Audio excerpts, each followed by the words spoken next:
एक गाव आहे अंबेजरा गाव. हे अजूनही विकासापासून बहुत वंचित आहे. ते गावाला जाता म्हणलं बेस रस्ता नसेल, गावाला जाता म्हटल्या नाले आहात, नाल्यावर फुलाची निर्मिती नसते. ते गावात ना वीज पुरवठा आहे, ना चांगली पद्धतीने जिल्हा परिषद शाळा आहे. ते गावात कोणती आरोग्य व्यवस्था नसते. तर हे सरकार करत काय आहे हे लोकांना प्रश्न पडत आहे.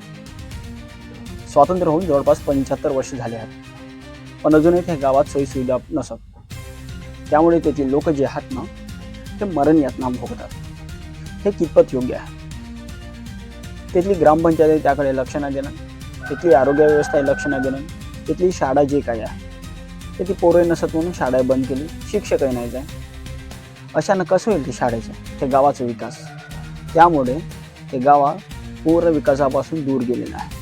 त्याकडे कोणी लक्ष नाही देणं, कोणी काहीच नाही करत. काय करतात, निवडणूक आल्या पैसे देऊन गावातल्या लोकांना कोण मला मत द्या म्हणून पैसे देतात. हेही किती रुपये देतात? जास्त नाही, 500-600 रुपये देऊन मोकळे करतात. एक गाव काय निवडून आली ते गावाकडे लक्ष नाही राही, काय नाही राही. आता विकास म्हणल्या जे कोणी निवडून आला ते काय करताय? विकास नावाचे कामावर नाल्या बांधकाम करताय, रस्ते बांधकाम करताय, लहान मोठे कामं करून पैसे घेत आहे, उगम चित्तावर करताय. आता गावातल्या लोकांनाचं काय? गावातल्या लोकांना कोण लक्ष देणार आहे? हे असं झालेलं आहे.